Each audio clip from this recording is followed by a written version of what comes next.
Hello दोस्तों, कैसे आप लोग? होप करता हूँ आप लोग अच्छे ही होंगे। तो मैं फिर से आ गया हूँ आप लोगों के लिए एक बहुत ही शानदार वीडियो लेके, जो कि वीडियो मैं लेके आया हूँ। और मैंने दो वीडियो ऑलरेडी बना रखा है किस चीज पे। तो आप लोग इसरो में एज अ टेक्नीशियन बी कैसे ज्वाइन करेंगे, आप लोग इसरो में एज अ टेक्निकल असिस्टेंट कैसे ज्वाइन करेंगे। तो ये जो वीडियो है, इस वीडियो में आप लोग को बताऊंगी कि आप इसरो में साइंटिस्ट सी, जो कि ग्रुप ए की पोस्ट है। हाँ, वो एक गैजेटेड ऑफिसर होता है साइंटिस्ट। बहुत ही ज्यादा लाजवाब, क्या बताऊं मैं इसके बारे में। ओ, तो ये बहुत ही ज्यादा अच्छी वैकेंसी है। वैकेंसी तो नहीं है, मतलब पोस्ट है। मैं इसके बारे में बताऊंगा आप लोगों को कि आप लोग जो है ना साइंटिस्ट कैसे बन सकते हैं इसरो में। तो अगर एज एजुकेशन क्वालिफिकेशन की बात करें, तो अगर आपके पास बी बीटेक है किसी भी ब्रांचेज में, जो कि वो ब्रांचेज डिसाइड करता है आपका जो इलेक्ट्रिकल मैकेनिकल सिविल, जो कि आईसीआरबी की वैकेंसी आती है उसमें, तो मैं आईसीआरबी के बारे में बताऊंगा। तो अगर आपके पास किसी भी ब्रांच में बी या बीटेक है ना, तो अगर उस ब्रांच में वैकेंसी है तो आप लोग अप्लाई कर सकते हैं साइंटिस्ट सी के लिए। एक्चुअली इसका जो पोस्ट रहता है ना इसरो में साइंटिस्ट का, वो SCI/ENGG, यानी कि साइंटिस्ट स्लैश इंजीनियर सी रहता है। यानी कि साइंटिस्ट स्लैश इंजीनियर, यानी कि आप लोग इंजीनियर भी हैं साइंटिस्ट भी हैं। जो कहने का मतलब साइंटिस्ट बहुत ही रेप्यूटेड ऐसे वर्ड है ना, तो ऐसे इसीलिए डायरेक्ट साइंटिस्ट में। ठीक है, मतलब मैं जो बताना चाह रहा हूँ वो आप लोग आई थिंक समझ गए होंगे। तो साइंटिस्ट इंजीनियर के पोस्ट पे आप लोग जो है ना वो आप लोग ज्वाइन करेंगे साइंटिस्ट सी के पोस्ट पे। अगर आपके यहाँ से बी बीटेक है, ऑलरेडी मैंने बता दिया, बी बीटेक किसी भी ब्रांच में है, अगर उस ब्रांच में वैकेंसी है तो आप लोग अप्लाई कर सकते हैं। इसके बाद आप लोग का एज क्राइटेरिया आता है। एज जो है 18 से 35 साल का आता है, जो कि जनरल वालों के लिए। और ये एक्सटेंड हो सकता है जो गवर्नमेंट ऑफ इंडिया की नॉर्मल जो कि रूल्स एंड नॉर्म्स रहते हैं ना, उसके अकॉर्डिंग ये ओबीसी के लिए 3 3 इयर्स, SC/ST के लिए 5 इयर्स, वो भी आप लोगों का पता है। यहाँ पे ना दो, एक्चुअली बताऊं तो 3 रूट है इसरो में एज अ साइंटिस्ट ज्वाइन करने के। पहला तो है कि गेट का स्कोर, अगर आप लोग गेट में बहुत अच्छा परफॉर्म करते हो, आपका गेट का स्कोर बहुत अच्छा है, तो डायरेक्ट स्क्रीनिंग जो होता है ना आपके गेट के मार्क्स के थ्रू हो जाता है। और उसमें स्क्रीनिंग के बाद अगर आप लोग का तो अंडर 200 रैंक है, तो आई थिंक तो हो जाना चाहिए आप लोगों का। तो अंडर 200 रैंक रहेगा तो आपका स्क्रीनिंग कंप्लीट हो जाएगा। उसके बाद डायरेक्ट आपका इंटरव्यू ले लिया जाएगा इसरो के बोर्ड मेंबर द्वारा। और इंटरव्यू अगर आप लोग क्रैक कर लेते हैं तो आप लोग सिलेक्टेड हैं। उसके बाद दूसरा प्रोसेस बढ़ेगा। उसके बाद देखिए दूसरा रूट ऐसा है कि इसरो जो है ना, अगर आप गेट में अच्छा परफॉर्म नहीं कर पाए, तो इसरो जो है ना को खुद की एग्जाम भी कंडक्ट करवाती है, जो कि इसरो आईसीआरबी इसरो आईसीआरबी जो है ISRO centralise recruitment board.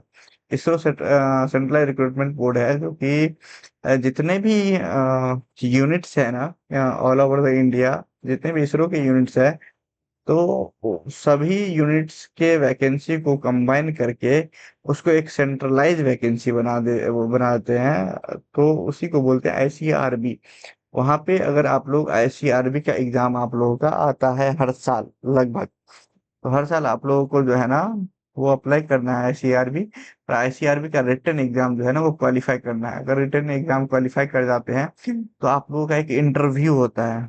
Interview होगा, इंटरव्यू में बहुत ही ज्यादा डीप नॉलेज, बहुत ही ज्यादा खोद खोद के क्वेश्चन आपसे पूछे जाएंगे। और बहुत ही ज्यादा, मतलब वो माना जाता है कि इंडिया का one of the best interview BARC का होता है और इसरो का ही होता है। तो इन सब में इंटरव्यू जो है ना काफी तगड़ी होती है, आप लोगों से काफी ज्यादा टेक्निकल डीप नॉलेज लिए जाते हैं जितना हो सके। तो पहला तो मैंने आप लोगों को बता दिया कि गेट स्कोर कार्ड बेस्ड होता है। दूसरा बता दिया मैंने कि वो रिटन एग्जामिनेशन और प्लस इंटरव्यू होता है। और तीसरा जो है ना वो एनआईटी और आईआईटी सब में जो है ना वो डायरेक्ट कैंपस प्लेसमेंट भी होता है।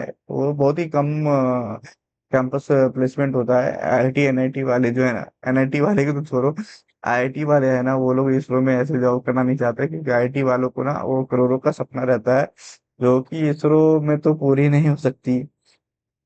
तो इसलिए आईआईटी वाले जो है ना वो नहीं, मोस्टली नहीं ज्वाइन करते हैं।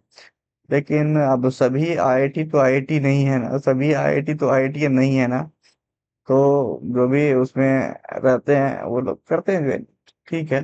उन लोगों का कैंपस प्लेसमेंट भी होता है। तो उसके बाद अगर इस तीनों रूट में से अगर अगर तीनों ये रूट में से किसी भी रूट से अगर आप लोग इंटरव्यू और वो स्क्रीनिंग में पास कर जाते हो ना, तो उसके बाद आप लोग का जो है ना डॉक्यूमेंट वेरिफिकेशन होता है। डॉक्यूमेंट वेरिफिकेशन में आपका डॉक्यूमेंट का जांच किया जाता है कि आप 1 नंबर हो या 420 हो। तो वो अगर हो जाएगा ना, तो उसके बाद ही आप लोग आगे बढ़ पाएंगे। तो उसका डॉक्यूमेंट वेरिफिकेशन, उसके बाद आप लोग का एक मेडिकल एग्जामिनेशन भी होगा। मेडिकल एग्जामिनेशन मतलब आप लोगों का जो है ना वो इसरो की अपनी एक तो हॉस्पिटल है, हॉस्पिटल में जाके आप लोगों का जो है ना वो ब्लड टेस्ट भी कर लेंगे, बहुत बार नहीं भी करते हैं वो। कलर विजन टेस्ट करते हैं और भी बहुत सारा कुछ कुछ टेस्ट करेंगे अपना, और नॉर्मली और ऑर्गन सब करेंगे कि आपके पास ऑर्गन है या नहीं। और उसके बाद नॉर्मल होता है सब कुछ। अगर ठीक होने के बाद तो आप लोग ना एक एम्प्लॉय बन जाते हैं। तो जैसे कि मैं टेक्निकल असिस्टेंट वाले सॉरी टेक्निकल असिस्टेंट वाले वीडियो में बताया था ना कि पहले आप लोग अपॉइंटेड होते हैं एज ए टेम्पररी एम्प्लॉय, लेकिन यहाँ पे इसरो में ना ऐसा कुछ नहीं होता है। हाँ, यहाँ पे इसरो में ऐसा कुछ नहीं होता है। यहाँ पे आप लोग डायरेक्ट परमानेंट एम्प्लॉय ही जो है ना वो अपॉइंट होते हैं। एक चीज मैं बताना भूल गया ना, इसकी जो है ना इंटरव्यू में आईआईटी एनआईटी से कैंपस प्लेसमेंट बहुत ही कम होती है। एक्चुअली ये आईआईएसटी है ना, Indian institute of science and technology, वहां से इनका ये इसरो का जो है ना वो एक कॉन्ट्रैक्ट था कि इतने सालों तक जो भी आईएसटी से पढ़ेंगे ना, वो जो भी आईएसटी से पढ़ेंगे तो उनका जो है ना बिना उसके उसको इंटरव्यू देना है। इंटरव्यू क्रैक करने के बाद वो लोग ना इसरो में एज अ साइंटिस्ट ही अपॉइंट हो जाते थे। लेकिन अब फिलहाल का जो है ना वो कॉन्ट्रैक्ट आई थिंक खत्म हो गया है। अब ये लोग साइंटिस्ट जो है ना और डायरेक्टली आईएसटी से तो नहीं आएंगे, ऐसा मुझे सुनने में आया है, लेकिन मैं इसके बारे में कंफर्म नहीं हूँ। बट बाय द टाइम भी वो हो जाएगा, क्योंकि ऐसे डायरेक्ट किसी आईएसटी से लेके आ जाना वो उतना मतलब थोड़ा अनप्रोफेशनल सा लगता है। लेकिन वो क्या करें अब, देखते हैं कि क्या होता है आगे के सालों में। अपने आप पता चल जाएगा आप लोगों को, मैं आप लोगों को वो इन्फॉर्मेशन भी दूंगा। उसके बाद मैं टेक्निकल असिस्टेंट के वीडियो में बताया था कि आप लोगों को पहले टेम्पररी एम्प्लॉय होते हैं, उसके बाद आप लोगों का वेरिफिकेशन होता है बैक साइड में। वेरिफिकेशन होने के बाद अगर आप लोग वेरिफिकेशन में एकदम क्लियर्ड पाए जाते हैं तो आप लोग परमानेंट एम्प्लॉय होते हैं। लेकिन इसरो में के साइंटिस्ट सी पोस्ट के लिए ऐसी कोई भी नेसेसिटी नहीं है। आप लोग डायरेक्ट ही परमानेंट एम्प्लॉय ही ज्वाइन करते हो। और जब आप ज्वाइन करेंगे तो आपकी बेसिक सैलरी रहेगी और लेवल 10 की सैलरी रहेगी। लेवल 10 मतलब 56,100 आप लोगों का बेसिक पे रहेगा। आप लोग की ग्रोथ सैलरी जो है ना वो 95,000 तो बन ही जाएगी। हाँ, 95,000 तो बन ही जाएगी। 95,000, और 1 साल 2 साल के बाद पर ये जो 3% का इंक्रीमेंट लगता है ना, उससे आप लोगों का इंक्रीमेंट लगते लगते ना 1 2 साल में जो है ना वो 1 लाख क्रॉस कर जाएगा। तो सैलरी ठीक ठीक काफी अच्छी सैलरी है, 1 लाख पर मंथ मिल रहा है। और आप इसरो में काम कर रहे हो तो सैलरी को थोड़ा सैलरी भी ठीक ही मिल रहा है। लेकिन अगर आप लोग इसरो में काम कर रहे हो ना, तो सैलरी को थोड़ा साइड रख के ना तो वो काम करो, तब बहुत मजा आएगा। तो साइंटिस्ट वालों के लिए जो है ना उन लोगों का वर्क प्रोफाइल जो है ना क्या होता है, तो अगर आप लोग साइंटिस्ट अपॉइंट होते हैं तो आप लोग का डिजाइनिंग, रिसर्च एंड डेवलपमेंट, कोई सिस्टम है तो उसका ऑटोमेशन, प्रॉब्लम सॉल्विंग आइडियाज जो है ना आप लोगों को लाने हैं। अपने आप जिस भी डिवीजन में है उस डिवीजन में कुछ अच्छा करना है, कुछ रिसर्च करना है। तो ऐसा है, ऐसा नहीं है कि करना ही करना है, जो भी रेगुलर वर्क है वो तो करना ही है। इन सबसे टाइम मिले तो आरएनडी भी करना होता है, अगर आपका मन है तो, अगर आप इंटरेस्ट लेते हैं तो। आप लोगों को फोर्स नहीं किया जाएगा किसी चीज के लिए, लेकिन अगर आप लोग करते हैं तो अच्छी बात है। हाँ, और मैं हायर एजुकेशन की बात कर लूंगा तो हायर एजुकेशन जो है ना, आप लोग अगर बी टेक ऑलरेडी कर चुके हैं, क्योंकि आप एससी अपॉइंट हुए हैं, एससी मतलब साइंटिस्ट ही अपॉइंट हुए हैं, उसके बाद आप लोग हायर एजुकेशन भी कर सकते हैं। यानी कि अगर आपको एम टेक करना है तो आप लोग ऑफ कोर्स कर सकते हैं। एक तरफ पढ़ने वाले को कभी नहीं पीछे छोड़ता है। वो हमेशा बोलता है ना वो थ्री इडियट में, मैं अपने कमजोर दोस्तों का हाथ कभी नहीं छोड़ता, वैसे ही इसरो है कि मैं पढ़ने वाले दोस्तों का हाथ कभी नहीं छोड़ता। वो पढ़ते रहो पढ़ते रहो, आप लोग अगर एमटेक करते हो ना, तो एमटेक करने से भी फायदा होता है कि आपका एमटेक के बाद स्पेशल रिव्यू हो जाएगा। अगर एमटेक कर लेते हैं और आपका 2 साल में ही प्रमोशन हो जाता है, ऐसा भी होता है। तो काफी अच्छा है। यहाँ पे हायर एजुकेशन आप लोग, अगर आपको बाद में पीएचडी भी करना है तो आप पीएचडी भी कर सकते हो, जो करना है, जो जितना पढ़ना है वो पढ़ सकते हो। पढ़ने में आप लोगों को कोई कमी नहीं होगी। इसरो में बेनिफिट्स तो मैं बता ही चुका हूँ, बेनिफिट्स तो सारे वही मिलते हैं।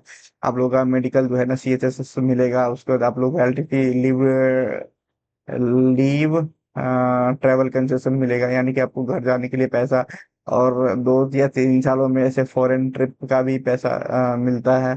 फॉरेन ट्रिप कहीं जाओगे तो, और एयर टिकट का ऑफिशियल टूर पे जाओगे तो, और कैंटीन का पैसा मिलता है। उसका एचआरए मिलता है, जॉब सिक्योरिटी तो मिलती ही है। एचआरए डीएटी, ये बहुत सारे बेनिफिट्स है। वो आप लोग को मिलते हैं। प्रिस की बात कर लेता हूँ। देखो, इसरो में जितने भी साइंटिस्ट है ना, वो प्रिस की वजह से ही टिके हैं। प्रिस जो है ना, वो गवर्नमेंट ऑफ इंडिया के नॉर्म्स के अकॉर्डिंग हर साल जो रिवाइज होते रहता है, कभी 9%, कभी 10%, कभी 12%, वो मिलता है। और वो 12 महीने के लिए मिलता है, यानी कि जैसे इस बार मान लो 12% का प्रिस है ना, तो 12% ऑफ योर बेसिक पे मल्टीप्लाइड बाय 12 आप लोगों को जो है ना पैसा मिलेगा। तो ये प्रिस जो है ना, वो सैलरी में ऐसे जंप देता है, तो वो काफी बढ़िया हो जाता है। और यहाँ पे प्रिस के बाद और भी ग्रुप इंसेंटिव भी मिलते हैं, और भी प्रोफेशनल अलाउंस भी मिलते हैं। और टेक्निकल स्टूडेंट में स्पेस टेक्नोलॉजी अलाउंस भी 18,000 या 11,000 कुछ ऐसे पर ईयर मिलता है। उसके बाद प्रमोशन की बात करें, तो प्रमोशन में आप लोगों को जो है ना, आप लोग initially as a scientist C S C appoint होंगे। उसके बाद आप लोग ना एस डी बनेंगे 4 साल के बाद। 4 साल के बाद एस डी के बाद, जो है ना, आप लोग एस ई बनेंगे। एस ई मतलब साइंटिस्ट ई। उसके बाद साइंटिस्ट एफ। उसके बाद साइंटिस्ट जी।